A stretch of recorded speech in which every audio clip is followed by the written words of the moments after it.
ఓం అస్మద్గురుభ్యో నమః. శ్రీరంగ సింహగిరిదేశిక పాదసేవా ప్రాప్తాఖిలద్రవిడ వేదరహస్యజాతం శ్రీ గౌతమాన్వయజం ఆశ్రిత భాగధేయం గోపాలదేశికమహం శరణం ప్రపజ్యే. కౌశికాన్వయ సంజాతం వెంకటార్యతనోభవం వేదాంతాచార్య సత్శిష్యం ఉడయవర్లుమహం భజే. శ్రీమద్వెంకటరంగార్య శిష్యం సచ్చిష్య సేవధిం శ్రీలక్ష్మణార్య విబుధం సంశ్రయే ధీవిదీప్తయే. ఓం అస్మద్గురుభ్యో నమః. జై శ్రీమన్నారాయణ. భాగవత గోష్ఠికి దాసోహాలు సమర్పిస్తూ మానవ జీవితాన్ని ఉజ్జీవనంగా నడిపించుకోవాలి అని అంటే మనం భగవంతుని యొక్క కళ్యాణ గుణాలని వినడము అనడము అనేటువంటి 2 పనులు చేయాలి అని చెప్పుకుంటున్నాం కదా.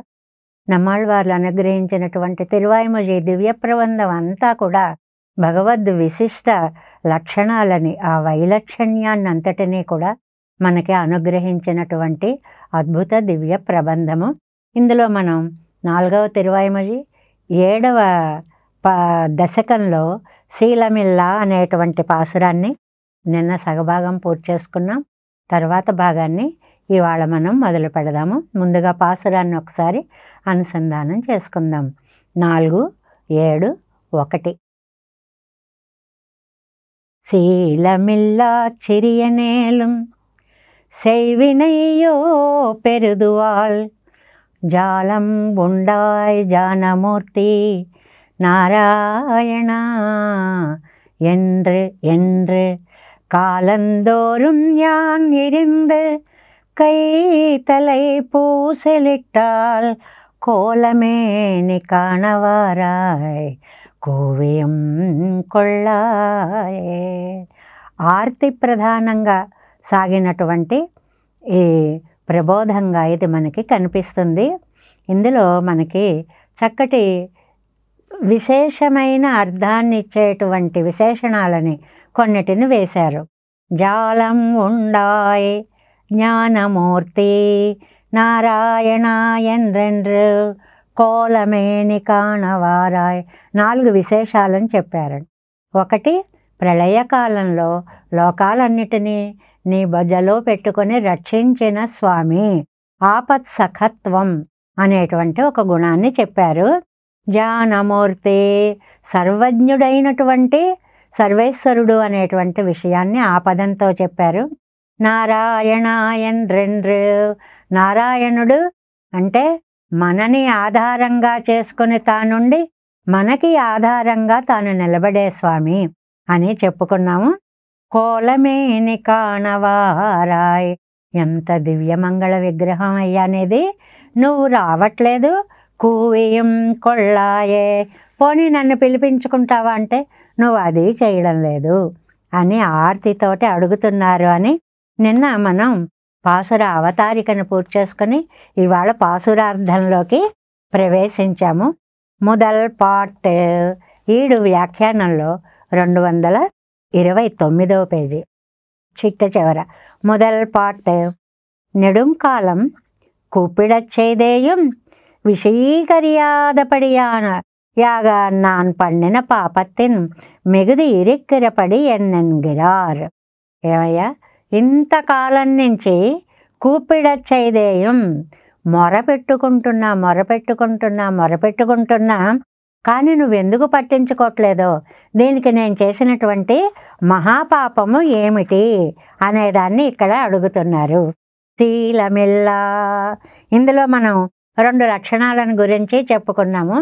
శీలమావదు నన్మై. శీలం అంటే ఏమిటండి? మంచి నడత, మంచి ప్రవర్తన అనేటువంటిది. అదావదు వృత్తం, వృత్తం అంటే నడవడిక అని అర్థం అన్నమాట. అది శీలమెన్నక్కడవదిరే இப்போது நன்மை இல்லாவிட்டால் மேலொரு நன்மை உண்டாக்கி கொள்ளுகைக்கு ஓர் ஆశ్రయమం இல்லை కిడేరు ఎంగిరారు. తన గురించి 2 మాటలుగా చెప్పారు. ఇందులో ఏమిటంటే, 1 నాకు మంచి ప్రవర్తన లేదు, 2ది చేసే పాపం చాలా ఎక్కువగా ఉంది. శీలం స్వభావే సద్వృత్తే అని అంటారండి. అంటే స్వభావానికి నడవడికి కూడా చెప్పేటువంటి పదం శీలం. శీలం ఇలా అంటే మంచి స్వభావం లేదు, మంచి నడవడిక లేదు అని. అదే శీలం అంటే ఇక్కడ మనం మంచి నడవడిక అని తీసుకున్నాం అనుకోండి. శీలం లేదు, పోనీ తర్వాత సంపాదించుకోవచ్చు అనుకుంటే సిరియనేలం మేలొరు నన్మై ఉండాక్కి కొళ్ళుగై కోరు ఆశ్రయమం ఇల్ల ఇక్కడేరు. పోన్లేక ముందు సంపాదించుకుందామంటే ఆ అవకాశం కూడా లేదు. ఎందువల్ల? సిరియనేలం నేను చాలా జ్ఞానహీనుణ్ణి. జ్ఞానం ఉంటేనే కదా ఏదైనా తెలుస్తుంది. ఇక్కడ మనకి ఆత్మకి జ్ఞానానికి ఉండే 2 భేదాలను చక్కగా చెప్పారండి. ఆత్మానువాయ్ జ్ఞానం విభువాయిరే ఇరుప్పదు. ఆత్మేమో చాలా అణువుగా ఉంటుంది, అంటే చిన్నదిగా ఉంటుంది. జ్ఞానము ఆత్మ లేనట్టుగా ఉంటుంది, అది అణుద్రవ్యం. జ్ఞానమేమో విభువుగా ఉంటుంది, వ్యాపించి మొత్తం ఉంటుంది. అత్తాలే జ్ఞాన ప్రభయ్యడంగి. కాబట్టి ఆత్మ ఏం చేస్తుంది? అది ఆత్మ సద్భావ మాత్రమే యాయత్తు కాణం. இப்போது ஒரு நன்மையின்றிக்கே மேலும் ஒரு நன்மை ஆர்ஜித்து கொள்ளுகைக்கு ఆశ్రయమిల్లాదపడి సిరియనాయిరందేనాగిలం. అంటే నా ఆత్మ అణువుగా చిన్నదిగా ఉంది కాబట్టి, జ్ఞానము విభువుగా అంటే పెద్దదిగా ఉంది కాబట్టి, ఈ ఆత్మ హృదయ ప్రవేశంలో ఉంటుంది.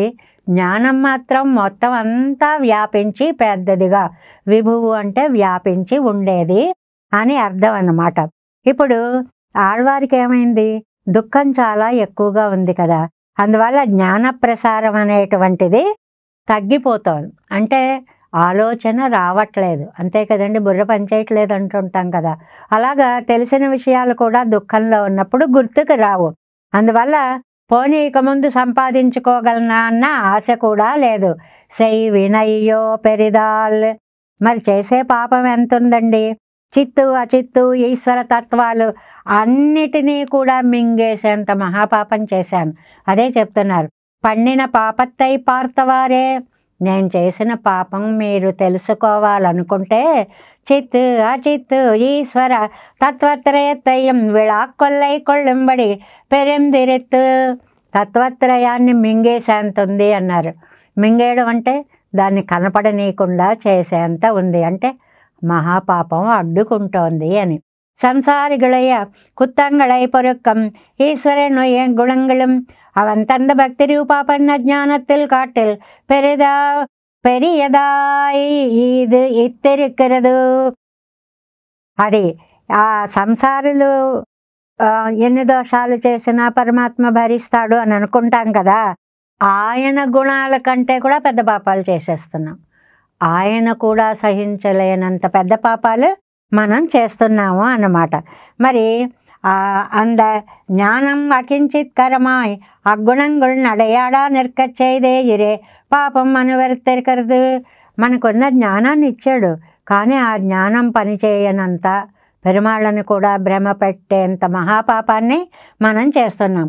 లోకத்தில் పెరియదు తత్వత్రయమా ఎత్తు అదిలం పెరియదా ఎత్తు ఇవరుడై యజ్ఞానం. లోకంలో తత్వత్రయం చిత్తు అచిత్తు ఈశ్వరుడు ఇవి చాలా పెద్దవి. దానికంటే కూడా పెద్దది ఈయన జ్ఞానం. ఇత్తయ్యం విళక్కొళ్ళై కొళ్ళులాంబడి కాణం పాపత్తిన్ పెరుమై. దాన్ని కూడా మింగేసేంత పాపం నాది.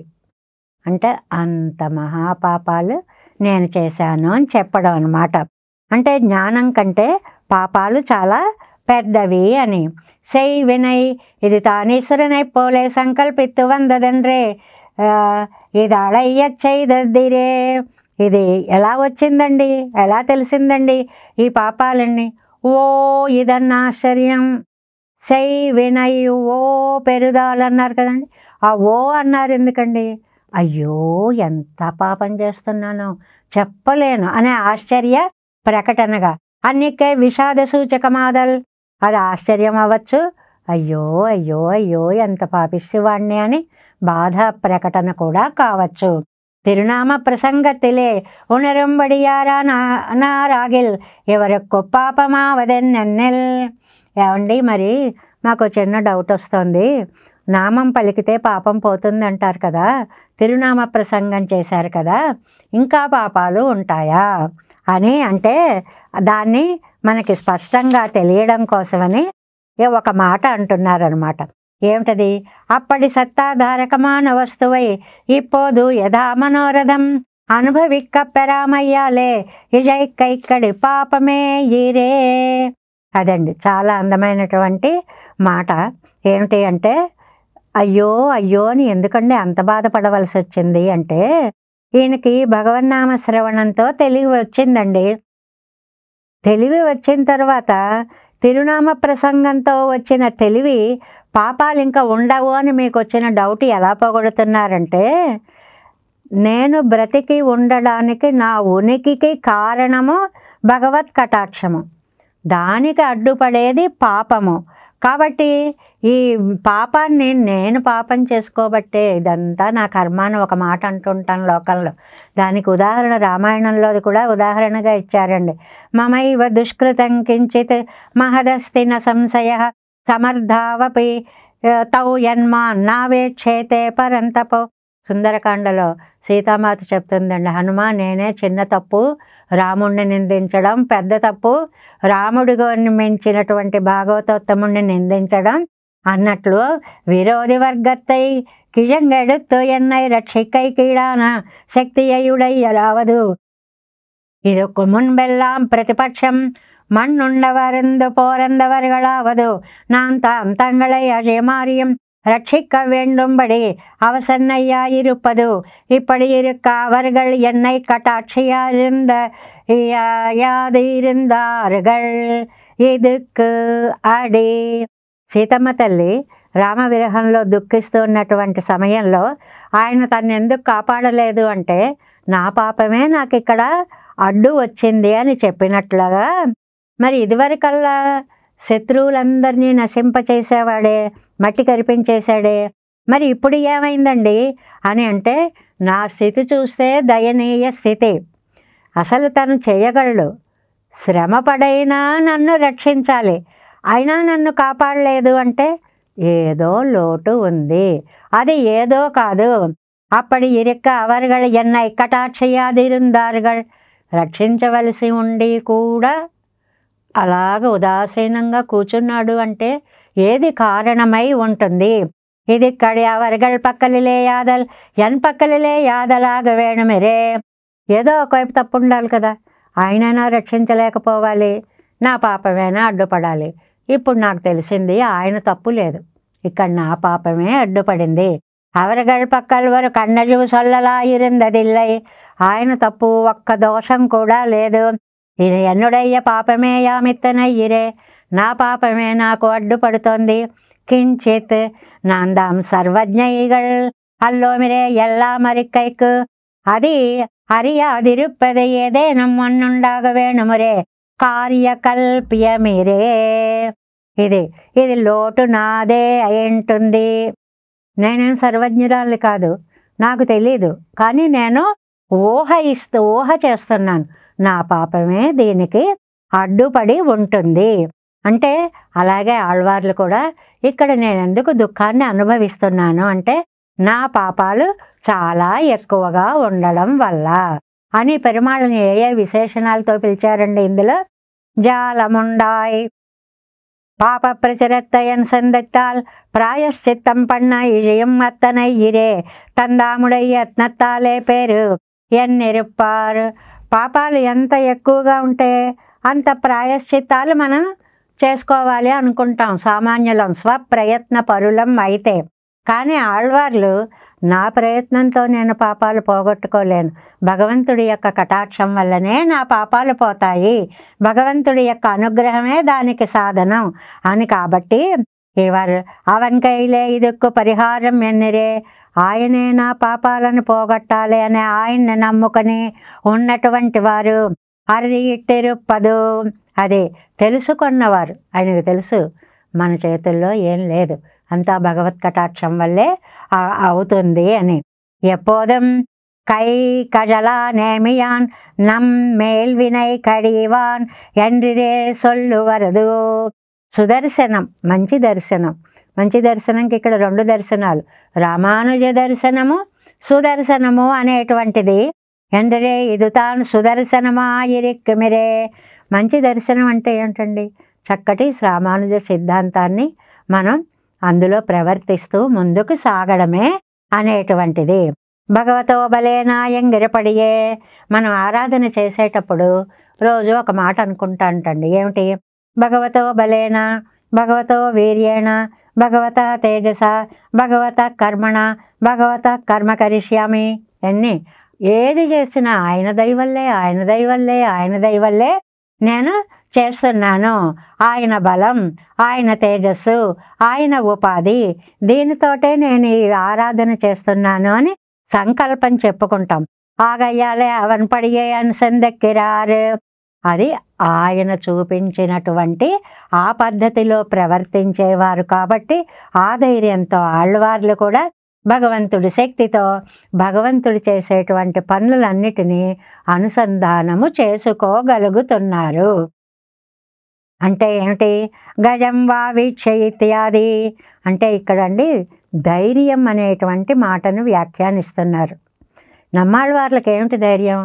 పరమాత్మ కటాక్షం కలిగిన వాడు కాబట్టి తప్పక ఆయన నన్ను రక్షిస్తాడు. దీన్ని రామాయణ శ్లోకంతో చెప్పారండి. ఎలాగా? గజం వా వీక్ష సింహం వా వ్యాఘ్రం వా వనమాశ్రిత నాహారయతి సంత్రాసం బాహు రామస్య సంశ్రిత. ఈ సీతమ్మ వారు దేన్ని నమ్ముకుందండి? రాముని యొక్క బాహుబలాన్ని నమ్ముకుంది. ఆయన ఉన్నాడు, నాకేం బెంగలేదు. పిల్లలుంటారు చంటి వాళ్ళు, తల్లి ఎత్తుకుని తీసుకెళ్తూ ఉంటుంది. వాళ్ళకి రోడ్డు మీద ఏం వచ్చినా భయం అయ్యదు. అమ్ముంది కదా నన్ను రక్షించడానికి. ఆశ్రయించిన దాన్ని బట్టి ధైర్యం. అలా సీతమ్మ వారు రామచంద్రస్వామి యొక్క బాహుబలాన్ని నమ్ముకొని ఉన్నటువంటి ఆవిడ కాబట్టి గజం వా వీక్ష్య సింహం వా వ్యాఘ్రం వా, ఏనుగుని చూసినా, పులిని చూసినా, సింహాన్ని చూసినా ఆవిడ ఏమాత్రం భయపడలేదు. అలాగే ఈయన కూడా ఆపద్రక్షకుడున్నాడు కదండి. ఎవరైనా? జాలముండాయ్ ఇని పరిహారమిల్ల ఎన్నంబడియాన ఆపత్తు కడిలే వందు ఉదవుమవన్నన్రో. ఇంకా అయిపోయింది మన పని, ప్రళయం వచ్చేసింది, మునిగిపోతున్నాం అనుకున్న సమయంలో వచ్చి రక్షించినటువంటి స్వామి కదండి. ఈ అంత ప్రళయాపదలో రక్షించిన వాడివి నన్నొకడిని రక్షించడము నీకు ఏమన్నా ఇది కష్టమా? ప్రళయాగా భూమియాగా. Next page first line. ప్రళయంగొళ్ళిలో రక్షిక్కయ్యావదు ఎల్లార్కు ఉండాన ఆపత్తొరువన్రుకో ఉండానాలు ఉదవలాగాదో. ఇది ఒక అందమైనటువంటి ప్రశ్న అన్నమాట. ఏమిటి అనంటే, నాయన అంత ప్రళయం వచ్చి అన్ని లోకాలు మునిగిపోతేనే రక్షిస్తావా? నాకు ఒక్కటికి ఆపద వస్తే నువ్వు రక్షించవా? ఇది 39వ అమరర్కులో మనం తిరుప్పావైలో అడుగుతాను చూడండి. ఇన్ని కోట్ల మంది ఉంటేనే రక్షిస్తావా? ఒక్కడుంటే రక్షించవా? ఇలాగా 30 ప్రశ్నలు వేస్తాం కదా. అలాగే నమ్మాళ్ళ వార్లు కూడా తందాముడై ఆపత్తరెందుకు పెళ్ళారదారికో ఉదవలావదు అంటే అడిగి రక్షించని అడిగిన వాళ్ళనే రక్షిస్తావా? ఆపత్తరెందుకు పిడివార్కుదవో పిలిస్తేనే రక్షిస్తాను ఎన్నం నిర్బంధముండో అని నువ్వేమైనా ఒక నిర్బంధాన్ని, ఒక రూల్ ఏమన్నా పెట్టుకున్నావా? అంటే నేను అడిగితేనే రక్షిద్దామని నువ్వు ఎదురు చూస్తున్నావా? అది ఇవన్నీ సరదాగా చేసినటువంటి అందమైనటువంటి వ్యాఖ్యాన పద్ధతులండి. అంటే భూమి ప్రళయంలో ఉన్నప్పుడు నన్ను రక్షించని అది అడగలేదు, అడగకుండానే రక్షించావుగా. ఇవాళ నేను అడగాలని ఎందుకు అనుకుంటున్నావు? నన్ను అడగకుండా నువ్వు ఎందుకు రక్షించలేవు? అంతేకాదయ్యా, ఇంకొకటి మాట కూడా ఉంది. ప్రళయం కొండు భూమి తన్నై తానే ఎడుక్క యత్నం పండు మన్నిరే తందాంకర్మళకు తందాం పరిహరిత్తు కళ్ళ ప్రాప్తియుள்ளదు. భూమి చూస్తే అడగకపోయినా రక్షించవు, ఇక్కడ మమ్మల్ని అలా రక్షించాలి. ఇంకోటి ఉందయ్యా, నీకు మాకు సంబంధము మాపన్న రాగయ్యమన్రో ఉనక్కు రక్షి కైక్కు వెండవదు. నీకు మాకు సంబంధం ఉంది. ఏ పదంతో చెప్పారండి అది? జ్ఞానమూర్తి నారాయణ, నారాయణ పదంతో సంబంధార్థాన్ని చెప్తున్నారన్నమాట. నా ఉదవం స్వభావరాణాలు పేరిత్తలయ్యాలయాన పెంబు పేత్తు కీడాన జ్ఞానం వేణుం కాణం ఉదవం పోదెన్నా. స్వామి, నువ్వా నీకు అద్భుతమైనటువంటి జ్ఞానం ఉన్నటువంటి వాడివి, మేమా చూస్తే నిత్య సంసారులము. మా అజ్ఞానాన్ని పోగొట్టి జ్ఞాన మార్గంలో నడిపించే శక్తి నీకా ఉంది.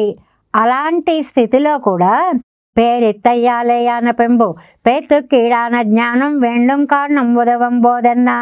కావలసినటువంటి జ్ఞానం మా దగ్గర లేదు, నీ దగ్గర ఉంది. జ్ఞానమూర్తి ఆ పిలుపుని ఈ పదంతో చెప్పారండి. ఎలాగా? ఎన్నై నిత్య సంసారియాగి కొళ్ళెక్కు ఈడాన అరివన్రో ఎన్ కైళ్ళు ఉళ్ళదు. అదే నిత్య సంసారి అయినటువంటి నన్ను భ్రమింపచేసేలా ఉంది మా జ్ఞానం, మమ్మల్ని రక్షించేలా ఉంది నీ జ్ఞానము. ఇతై కజిత్తన్నయ్యం నల్వరి పోక్కు మరి ఉళ్ళదున్ కయిల్లే ఎండ్రో. మమ్మల్ని మంచి మార్గంలో పెట్టాలి అంటే నీ చేతిలోనే ఉందయ్యా, నువ్వు తప్ప ఎవరూ చేయలేరు. ఈ 3 విశేషణాలతోటి అంత విశేషాన్ని మనం చెప్పుకోవాలండి. ఏమిటి 3 విశేషణాలు? నువ్వు ఆపత్సకుడివి, ప్రళయంలో భూమిని రక్షించావు, భూమి నిన్ను అడగలేదు, అడక్కపోయినా రక్షించావు. ఆ రూల్ నాకెందుకు వర్తించదయ్యా? అంత పెద్ద ప్రళయం వస్తేనే రక్షిస్తావా? నన్నైతే నువ్వు రక్షించవా? మంచి మార్గంలో పెట్టవా? ఆమారొన్నరియన్ నాన్న ఆమారరియన్ పిరానే నైవ కించిత్ పరోక్షంతే ఇత్యాది నా నెరువదొన్నమిల్లై నీ అరియాదదొన్నమిల్లై. చాలా అందంగా ఒక మాట చెప్పారండి స్వామి. నా అరియదొన్నమిల్లై, నేను తెలుసుకోగలిగింది లేదు, నీవు తెలుసుకోలేనిది నీ అరియాదదు ఒండ్రిమెల్లై, నీకు తెలియంది లేదు. 2 పరస్పర విరుద్ధాలు. నాకు తెలిసింది లేదు, నీకు తెలియంది లేదు, 2 పూర్తి విరుద్ధం అన్నమాట. నాన్ సెయ్యవల్లదొండ్రిమెల్లై నీ సెయ్య మాట్లాడదొళ్ళు మిన్నయ్యానాల్. చాలా అందమైన ఉదాహరణలు చెప్తారు. నేను చేయగలిగింది లేదు, నువ్వు చేయలేనిది లేదు. పరస్పర విరుద్ధాలని ఇక్కడ చెప్తున్నారు. ఆర్కార్యం ఆరుక్కుభరం అంటే ఈ పరిస్థితిలో ఎవరి పని ఎవరు చేసి పెట్టాలయ్యా? అసలు ఏమీ లేనివాడిని నేను, అన్నీ ఉన్నవాడివి నువ్వు. చాలా చక్కటి ఉదాహరణతో చెప్తున్నారండి. ఎలాగా? ఒకడున్నాడండి, వాడికి కాళ్ళు లేవు కళ్ళు లేవు, కుంటివాడు గుడ్డివాడు. వాడు పక్కన ఇంకోడు ఉన్నాడండి, చక్కగా చూస్తున్నాడు, చక్కగా పరిగెడుతున్నాడు. ఇప్పుడు ఎవరెవరికి సహాయం చేయాలి? శక్తి ఉన్నవాడు శక్తి లేని వాడికి సహాయం చెయ్యాలి. అంటే అదే చెప్తున్నారు ఇక్కడ చూడండి. ఒరువనకు కణ్తో తాదే కాలం నడై తారాదే ఇరిందదు. ఒకడికి కంటి చూపు లేదు, గుడ్డివాడు, కాలుతో కాలం నడైదారాదే, కాళ్ళు నడవడానికి రావు, కుంటి కాళ్ళు. ఆ పక్కనే ఒకడున్నాడు, ఒరువనకు కన్నం తోత్తి కాలం నడైదరువదో మాగ ఉడయ్యవనే ఇరంద నడైతరువదు మా ఇరంద దానాల్. 2వ వాడికి కాళ్ళు ఉన్నాయి కళ్ళు ఉన్నాయి. 6 కారు వഴി కాటి కోడు పోవార్. ఎవరికి ఎవరు సహాయం చేయాలయ్యా? ఇక్కడ ఎవరిని అడిగినా చెప్తారు, పాపం వాడికి కళ్ళు లేవు, నీ కళ్ళున్నాయి కదా సాయం చేయి, వాడి కాళ్ళు లేవు, నీ కాళ్ళున్నాయి కదా సాయం చేయి. ఇంత చిన్న విషయం నీకు తెలియట్లేదా? నేను లేనివాడిని, నువ్వు ఉన్నవాడివి, ఉన్నవాడివి లేనివాడికి చెయ్యాలి. నిదానమరిందు పరిహరెక్కై కీడానవరివయ్యే స్వరూపమాగవుడయ్యవనే. నా పాపాలకి కారణం నీకు తెలుసు, అవి ఎలా పోగొట్టాలో కూడా నీకు తెలుసు. అంటే ఇంత జ్ఞానమూర్తివి, జ్ఞానం ఉంది, పాపాలను పోగొట్టే విధానము తెలుసు. అన్నీ ఉన్నప్పుడు చేయడానికి ఏమిటయ్యా నీకంతా? ఇది నిలదీయడం అంటారనమాట. లేదు పెట్టమని అడగం, ఉంది కదా, నీకు కావలసిన దానికంటే మించింది ఉన్నప్పుడు ఒకరికింత సహాయం చేయొచ్చు కదా. ఆపత్తుకు ఉదవం అవనమాయరిందు పరిహరైకి కాడ జ్ఞానముండానాలం. ఎన్నిసార్లు వేరు వేరు పద ప్రయోగాలతో అర్థానికి స్పష్టతని చేకూరుస్తున్నారో చూడండి. ఆ పదలో వచ్చినటువంటి దాన్ని తెలుసుకొని దాన్ని ఎలా పరిహరించాలో తెలిసిన వాడివి నువ్వు. ప్రాప్తియుళ్ళ విషయంగళిలే ఎన్రో ఉదవదన్నా. పైగా సంబంధం ఒకటి ఉంది మన ఇద్దరికి. ఇప్పుడు రోడ్డు మీద ఒకడున్నాడండి, వెళుతున్నాడు, పక్కన ఎవడో పడిపోయాడు. మానవత్వంతో రక్షించవచ్చు, అది ఒక కారణం. ఆ పైగా పడ్డవాడు వాళ్ళ అబ్బాయే, సంబంధం కూడా ఉంది. రక్షించకుండా ఇంకా ఎలా ఉంటాడండి? అలా నీకు నాకు సంబంధం కూడా ఉంది. నారాయణనే ఇత్తాల్ సొల్లెగరదు ஆனால் కేవలం శరీరమో శరీరియో పెరుగైక్కు యత్నిప్పదు. అంటే సొత్తు ఎవరిదో వాడు ఆ స్వామి ఆ సొత్తుని రక్షించుకుంటాడు. నేను వెళుతున్నా, నా చేతిలో వస్తువు పెన్నో ఏదో పడిపోయింది, నాది నేను తీసుకోవాలి, అది లోకానికి ఉద్ధరింపాయి అంటే నీది నువ్వు తీసుకోవడం నీది బాధ్యత కాదా? కనీసం అలాంటి సంబంధాన్ని చెప్పడం కోసమే నారాయణ అనేటువంటిది. ప్రాప్తియుళ్ళ విషయంగళిలే ఎన్రో ఉదవదన్నా. సంబంధం ఉంటే కదా చేస్తాం. ఆ సంబంధార్థ జ్ఞానాన్ని చెప్పేదేమండి? నారాయణ ఇప్పటి రక్షిక ప్రాప్తనావనే. దీన్ని మనం చాలాసార్లు చెప్పుకున్నాం. నారాయణ అనేటువంటి శబ్దానికి అర్థాన్ని రింక్షయే, రి అంటే రకారానికి నశించేవి అని అర్థం. నా అవి నశించేవి కాదు, నిత్యములైనటువంటి ఆత్మలు. అలాంటి ఆత్మలని నారాయణం యస్య సహ నారాయణ. నారాలు అంటే శరీరాలు, వాటన్నిటికీ ఆత్మగా ఉండి తాను ఈ శరీరాన్ని రక్షించుకోవలసిన వాడు అని ఒక అర్థం. రెండవ అర్థం నారాణం అయనం యహ సహ. వీటి నారాలకి ఎవడైతే ఆధారమో వాడు. ఎటు నుంచి ఎటు చూసినా రక్షించుకోవలసిన వాడివి నువ్వే. సంబంధాన్ని బట్టి రక్షించుకో, లేక నా దోషాన్ని చూడలేక రక్షించుకో. నీకు శక్తి ఉంది కాబట్టి రక్షించుకో, నేను అసక్తుడను కాబట్టి రక్షించుకో. ఇలా 100 ఉంటాయి. ఏదైనా రక్షించవలసిన వాడు మాత్రము నువ్వే. ఇదిదాన్ శరీరతయా శేషమండ్రియే ఇత్తాల్ సొల్లుగిరదు. చాలా అందమైనటువంటి అర్థాన్ని ఇక్కడ చెప్పారండి. ఏమిటంటే ఆయన స్వామి, మనము సొత్తు. ఇది నవవిధ సంబంధాలు అని మనకి భగవంతుడికి 9 రకాల సంబంధాలని పితాచ రక్షక శేషి ఇలా ఎన్నో చెప్పుకుంటూ వెళ్తాం కదండి. అందులో ఆ సంబంధాన్ని బట్టి నేను నీవాడిని కాబట్టి నువ్వే నన్ను రక్షించవలసినటువంటి అవసరము ఉంది అనేటువంటిది ఇక్కడ చెప్తున్నారనమాట. అదే ఆ చెప్పడంలో కూడా ఎండ్రు ఎండ్రు ఇవ్విరట్టిప్పు కుక్కరుత్తు అని అని అని అన్నాను అని ఒకసారి అంటే చాలు కదండి. అని అని అని ఎందుకన్నారు? ఎండ్రు ఎండ్రు అని అంటే ఆ అర్థాన్ని మనం ఆ విశేషాలని ఈ 3 విశేషణాలకి ప్రయోగించినటువంటి విశేషార్థాన్ని మనం 3వ భాగంగా రేపు దాంట్లో చెప్పుకుందాం. జై శ్రీమన్నారాయణ.